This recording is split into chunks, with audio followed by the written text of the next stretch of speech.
There are two versions of the origin of the world, the one we learned as children and the one the original Hebrew text actually says. Before Adam breathed for the first time, before the Garden of Eden existed, something had already been destroyed. Between verse 1 and verse 2 of Genesis, there is a silence that has lasted thousands of years without any explanation. It is not a poetic void, nor a simple literary transition. It is the scar of an unprecedented cosmic catastrophe. The earliest church fathers knew this truth and preserved it for generations with great caution. Jewish scholars preserved fragments of that knowledge for centuries before the texts were eliminated. The Sumerian tablets recorded it. The Egyptians remembered it with different names. The Greeks narrated it as a war. Each ancient civilization on the planet holds a shard of the same fragmented memory, sealed beneath layers of forgetfulness. So, what really happened between those two verses that the text of Genesis never stops to explain? The response destabilizes everything we believe we know about the principle of creation and the purpose of divine design. Because Genesis does not begin with an original creation, it begins with a recreation over the ruins of a previous one. The interval between those two verses is not an editing error. It is the space where an entire civilization was erased. The theologians who pointed out that space was silenced by institutions that preferred comfort over truth. However, the Hebrew text does not lie.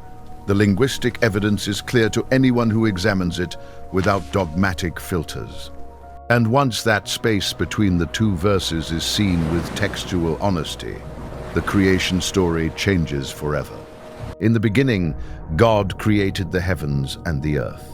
Verse 1. Complete, a functional cosmos called into existence. Then verse 2 says, "And the earth was formless and empty, and darkness covered the face of the deep abyss." The central Hebrew word is hayata, and it can be translated as was, but it can also mean became something else. Grammar allows both readings with equal formal validity, but the theological context demands the second one unambiguously. Because the words Tohu wa-Bohu never appear in Scripture to describe God's original creative intention. Isaiah 34:11 uses them precisely to describe the obliteration of Edom after the most complete possible divine judgment. Jeremiah 4:23 uses them to describe a world returned to chaos after divine wrath, not as a pure starting point. This is not the language of pristine and orderly creation. It is the language of something that existed and was then judged. God does not create chaos. God creates order. When he finished his work in Genesis, he called it very good, not formless or empty. So, what exactly turned a finished and perfect creation into a field of ruins with no human being present? The fossil record provides the first concrete evidence that something violent and total preceded the world we inhabit today. Deep layers of sediment contain remains of creatures that never coexisted with any known or recorded human being. Colossal bones lie buried beneath deposits of catastrophic flooding, not the result of gradual geological accumulation. Megalithic structures are erected with a precision that humanity of that period officially should not have possessed. The evidence does not suggest a gradual accumulation over eras, but rather a sudden, violent, and devastating burial on its scale. The Church Fathers did not ignore these disturbing signs. They confronted them with an honesty that time buried. Origins, writing in the 3rd century of our era, proposed that multiple worlds preceded ours in time. Each world was created by divine will. Each one fell due to internal rebellion, and each one was judged under the next. Geronimo, the translator of the Vulgate, became recognized in some early manuscripts, acknowledging the legitimacy of the text. Anomalies that do not fit into any known evolutionary model systematically appear in the global stratigraphic record. Conventional interpretation calls them prehistoric and archives them as exceptions that do not alter the dominant paradigm. But when the exceptions are too many and too consistent, they stop being exceptions and become the real rule. Geology, archaeology, and biblical linguistics all point in the same direction when read without ideological filters. The Schofield Reference Bible, highly influential in the 20th century, explicitly taught the theory of the interval. According to that teaching, Genesis 1:2 describes a world judged and destroyed after an angelic rebellion before Adam. This was not marginal speculation, nor a minor heresy. It was central theology for centuries before being quietly erased. They removed her from the seminars, erased her from the biblical commentaries, and dismissed her as an expendable complication. Why was it removed? Because if Genesis 1:2 describes a real judgment, a question arises that completely undermines everything.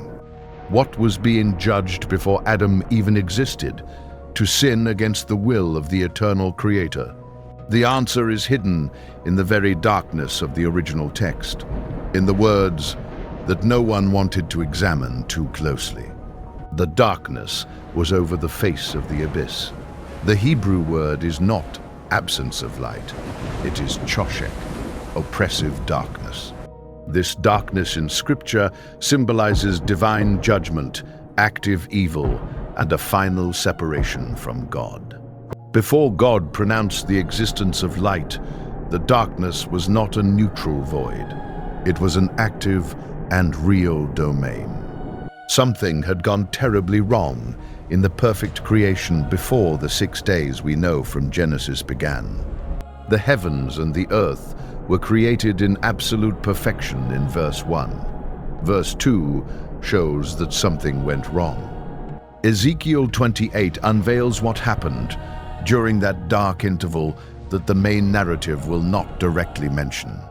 The prophet seems to address the king of Tyre, but the internal description clearly transcends any human ruler.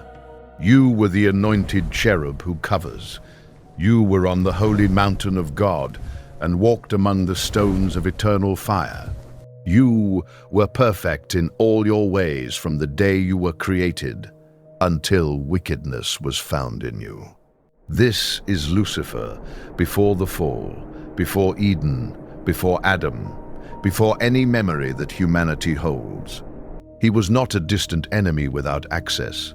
He was the anointed guardian who walked in the direct and immediate presence of the Creator. The prophet Jeremiah chillingly describes the earth as formless and empty, with the heavens devoid of light. I looked at the mountains and they trembled, and all the hills shook. This was after the judgment, not before pure creation. The language is identical to that of Genesis 1-2. Jeremiah used the same words because he was describing the same type of divine event. It wasn't a pure creation, but the result of a judgment that shattered an established order and plunged it into chaos. God does not dwell in chaos, he judges it, and the chaos of verse 2 is the silent testimony of what was judged before Adam. The rebellion of Lucifer did not come from outside creation. It was an internal coup at the heart of the divine order. And when he fell, he did not fall into absolute solitude. He dragged with him a huge part of the celestial army in his insurrection. Revelation 12-4 records that the tail of that being dragged a third of the stars of heaven into darkness.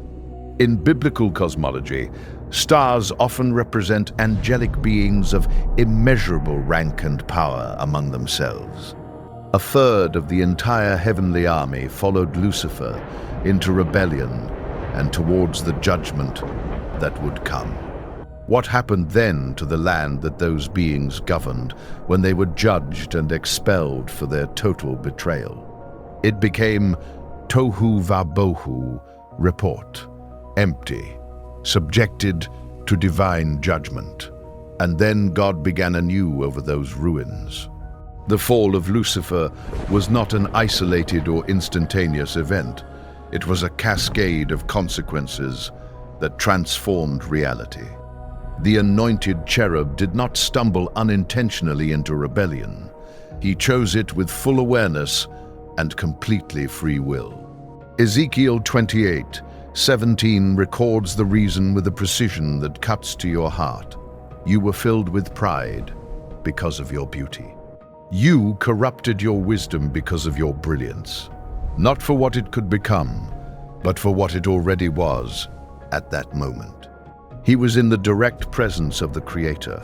He walked among stones of celestial fire that represented eternal glory. It was the seal of all possible perfection, filled with wisdom, perfect in its beauty beyond all imaginable measure. But the proximity to the divine throne became unbearable for a will that began to place the self above everything. Worship gradually transformed into envy. Dedicated service turned into accumulated resentment with no way out. Isaiah 14 preserves its statement in 5 assertions that resonate like the absolute manifesto of a total insurrection. I will ascend to heaven. Above the stars of God, I will raise my throne. I will sit on the mount of the divine congregation. I will ascend above the heights of the clouds. I will make myself like the Most High. 5 statements, 5 uses of I will do it. This is the grammar of insurrection, the conscious inversion of the order that God Himself had established at the beginning. And He did not wage this war from a remote or peripheral position. The rebellion occurred in the very core of the celestial order. Lucifer held supreme rank among all angelic beings.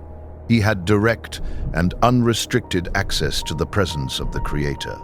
But before God began anew, the earth remained in that state of ruin for a period that the text does not specify. It was a time of absolute darkness over the destroyed planet, the duration of which Scripture does not reveal in any verse. That silence in the text is not poetic. It is the silence of a planetary tomb waiting for the voice of the Creator once again. When that voice spoke, it didn't call for the universe's creation. It commanded light to shine on what already existed. Let there be light, not that the cosmos exists. The universe was already being destroyed, in silence, waiting to be completely remade. When Lucifer moved against the eternal throne, a third of the entire angelic army moved alongside him. This was not spontaneous desertion by isolated individuals. It was a coordinated defection, planned with devastating precision. Revelation 12:7 describes the outcome with a brevity that amplifies the weight of what occurred there among cosmic forces. A war was fought in heaven. Michael and his angels fought against the dragon, and the dragon responded with his legions. But the dragon was defeated, and there was no place found for him or his angels in any corner of the heavenly domain. The war was lost. Lucifer and his legions were cast down, away from the throne they had tried to usurp. However, their expulsion did not occur in the empty space between ethereal dimensions. They were thrown into the very earth itself. It was the earth of Genesis 1:1, the functional and perfect creation that existed before Adam, before Eden, before everything. Jesus Christ Himself confirms the chronology with a statement that places the event outside any human time frame. In Luke 10:18, He tells His disciples, "I saw Satan fall from heaven like lightning," using the past tense. He witnessed it personally. before Bethlehem, before the foundation of the world as known by scripture and human history. And that fall was not exclusively metaphorical or spiritual. It left marks on the material earth that received the divine judgment. When a being of that cosmic magnitude collides with the material world after being thrown down from the heights of heaven, the impact cannot be merely symbolic. It is also physical, geological, inscribed in the layers of rock that we still walk on today. The land not only served as a backdrop for the rebellion, but also absorbed the ensuing judgment as a consequence. The Greek Titans were remembered throughout Hellenic culture as beings of immense power who ruled before Olympus.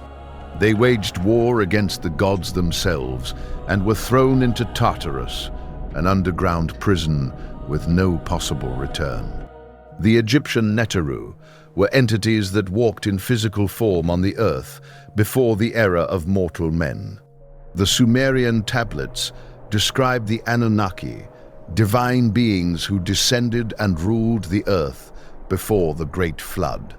Different names in different languages, but they all share the same structure of memory, preserved in each continent. Every ancient civilization in the world preserved the knowledge of a previous era when powerful beings ruled creation. The 5 statements of Isaiah 14 are not poetic rhetoric. They are the exact record of a will that chose betrayal. Each of those "I will do" represents a stage of the most audacious insurrection plan that no created mind has ever conceived. And that plan was not just words. It was executed. The legions were mobilized. The sky became a battlefield.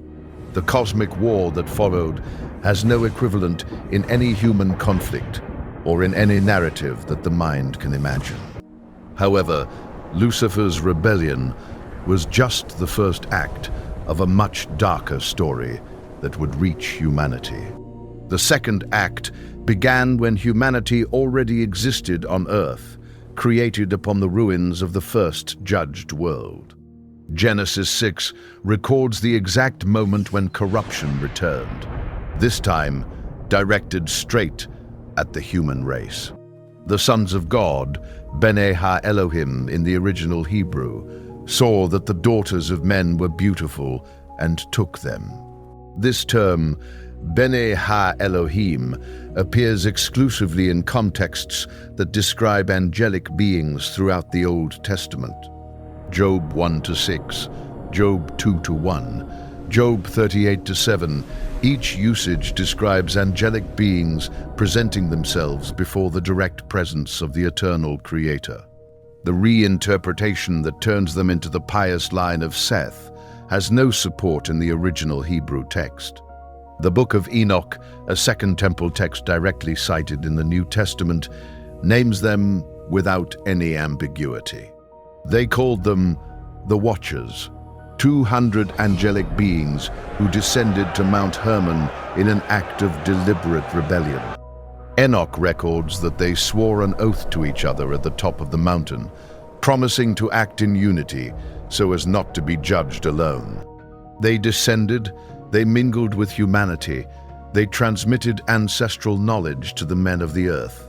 They were taught the forging of metals for war, sorcery, the art of combat, and the sciences of the celestial firmament.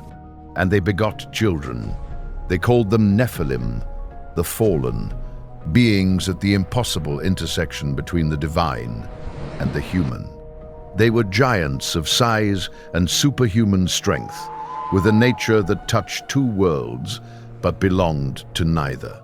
Genesis 6-4 accurately records that there were giants on the earth in those days, and also afterward, not just before.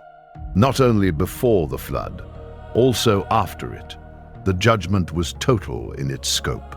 The lineage was not equally so. The whole earth was corrupted in the eyes of the Creator, and it was filled with a violence that nothing human could contain anymore. The flood was not a climatic phenomenon. It was the divine response to a hybrid corruption that infected all of creation. Genesis 6:6 records something that shakes conventional theology to its deepest and most long-established foundations. And God regretted having made man on the earth, and he was grieved in his heart about the state into which his creation had fallen. The entire creation had been subverted from within, corrupted at its genetic and spiritual foundation by the fallen watchers. Numbers 13:33 records the collective terror of the Israelite spies returning from Canaan after seeing what inhabited there. We saw there the giants, the sons of Anak, and we were in our own sight as grasshoppers, and so we were in their sight. After the flood, they remained in the promised land.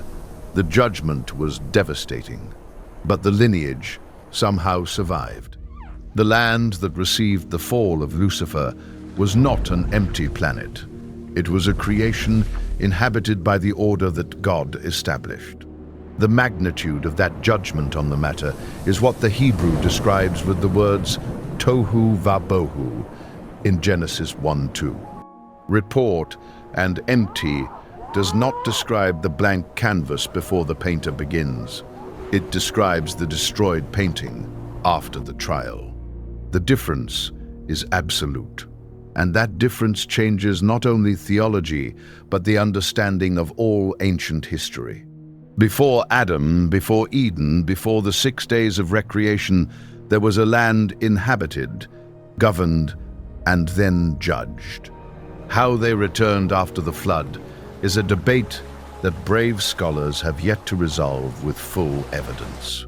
Some argue that Noah's children carried recessive genetics from the previous lineage that expressed itself in future generations. Others directly point to a second incursion of fallen angels after the flood, another descent, another transgression. But the cultural evidence across all continents is unanimous and consistent that giants ruled the known ancient world. The Rephaim inhabited Canaan. Og, king of Bashan, had a bed 13 feet long according to the precise record of the biblical text. Goliath of Gath stood over 9 feet tall, trained in warfare since birth. He was no literary figure. The scripture commands Israel to total destruction, not conquest or covenant, because those beings were not fully human. The Book of Jubilees records that 10% of the Nephilim spirits were authorized to remain on earth, not in flesh and blood, but as incorporeal entities under the command of Mastema, their prince, spirits wandering between dimensions. That is why the world of the New Testament was saturated with demonic possession on a scale that shook entire communities. The spirits of the Nephilim, born of two realms without belonging to either, wandered in search of physical bodies to inhabit. Jesus did not come to a world of abstract and philosophical evil. He came to a world occupied by the children of the Watchers. And each ancient civilization remembered them by their proper names, but with memories structurally identical at their core. The Sumerians called them Anunnaki, those who came from the sky, colossal teachers of agriculture, astronomy, and writing. The Egyptians recorded the Neteru, divine beings who walked among men before the first human flesh pharaoh. The Greeks knew them as Titans, primordial beings who waged war against the sky and were imprisoned afterwards. The parallel with the biblical account of fallen angels chained in outer darkness is too precise to ignore. The Mayans, the Incas, the Hopi all preserve flood traditions linked to giants who ruled the ancient earth. More than 200 flood traditions exist in civilizations separated by thousands of kilometers and oceans. They all share the same central elements: deep moral corruption, divine wrath, universal flood, and new beginning. This is not mythology that evolved independently in isolated corners. It is the testimony of a single real event. The archaeological record contains the physical evidence that conventional science avoids categorizing by name and consequence. Göbekli Tepe in Turkey, dated to 9600 BC, features pillars carved in perfect, exact astronomical alignment. It was built by people who supposedly had not yet invented agriculture or any primitive form of writing. Pumapunku in Bolivia features rock cuts so precise that modern engineering cannot replicate them without accurate machinery. The descent of the Watchers was neither accidental nor improvised. It was a collective decision made at a specific place and time. Mount Hermon, whose coordinates the Book of Enoch records with precision, was the place where they swore never to retreat. Enoch even records the names of their leaders Semyaza, their commander, and 19 captains who led groups of 10. This is not the structure of an accidental fall. It is the structure of a planned operation with clear military objectives. The objective was humanity specifically, the irreversible corruption of the divine image inscribed in the DNA of men. Baalbek in Lebanon has foundation stones weighing 800 tons, placed with tolerances of just a few millimeters. The official version calls these achievements impossible for their historical era. The evidence says they happened anyway, unless the builders were not from that historical era, unless they were a legacy of the world that the flood buried. The Schofield Reference Bible was not the only voice. Dozens of theologians in the 19th century taught the same thing. Adam Clarke, one of the most influential commentators in history, openly acknowledged a gap between the verses. Thomas Chalmers, founder of the Free Church of Scotland, taught it from his lectures without excuse or ambiguity. These were not marginal heretics. They were the pillars of evangelical theological thought of their time throughout Europe. However, in just a few decades, their conclusions were shelved, and their comments stopped being cited in seminars. Not because the evidence changed, but because the implications were too uncomfortable for the system that taught them. When an institution suppresses a truth, it does so without noise. It does so with silence, with omission, with gradual forgetting. And gradual forgetting is the most effective tool that exists, because it leaves no visible trace of what has been erased. But the traces are there in ancient texts, in the layered rock, in the shared memory of all humanity. The suppression was deliberate and methodical, not an accidental omission, but an institutional decision made in formal councils. Geronimo translated Genesis 6 by darkening the angelic nature of the sons of God, reinterpreting them as the line of Seth. Why? Because the alternative was too disturbing to maintain institutional authority without any questioning. Angels who procreated with humans, hybrid giants on earth, an abomination that demanded a total divine response. It was easier to bury the forbidden texts than to explain their content to believers who might ask unanswered questions. But geology does not cooperate with the cover-up. The sedimentary layers show rapid and catastrophic deposition without exception. Marine fossils appear on the peaks of the highest mountains. Thousands of creatures lie buried simultaneously. The Book of Enoch survived in Ethiopia for centuries, preserved by the Coptic Church when Rome declared it dangerous. The Dead Sea Scrolls, discovered in 1947, confirmed that the text of Enoch was known and respected in the times of Jesus. And the New Testament cites it directly. Jude 1:14 mentions Enoch by name, validating his testimony before the Christian faith. The text that Rome removed from the canon, the New Testament itself preserved within it. The contradiction is eloquent. What Enoch recorded about the Watchers, about the Nephilim, about the pre-Adamic judgment is not marginal speculation. It is part of the fabric of biblical revelation, removed not for theological reasons, but for reasons of institutional control. And when that tissue is returned to the full text, Genesis takes on a dimension that no conventional seminar teaches. Every stone of Baalbek, every layer of the fossil record, every Sumerian tablet points to what Genesis barely hints at. The official story has cracks, and in those cracks, those who know how to search find fragments of an older truth. Everything that was buried by the flood remains buried, but the texts that recorded it did not disappear completely. They are fragments that institutions suppressed, that academics ignored, but that time could not completely destroy. Because the buried truth does not disappear, it seeps through generations in ways that power cannot control.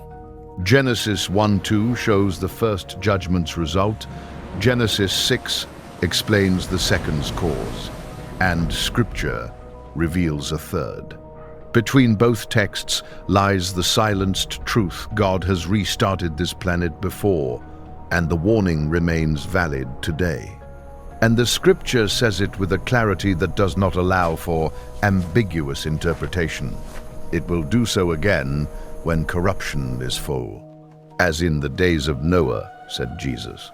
Not like in the metaphor of Noah, like in the actual and historical days of Noah himself. The land you walk on is not the first land. Adam was not the beginning, but the restart of a cycle that precedes all memory. Between two verses of Genesis lies a war, a devastating judgment, and the deliberate burial of everything that came before. The Watchers swore their pact, the Nephilim walked as lords, and God erased them, leaving only scattered fragments. If you're ready to see what else has been buried under centuries of deliberate silence, subscribe now and don't miss out.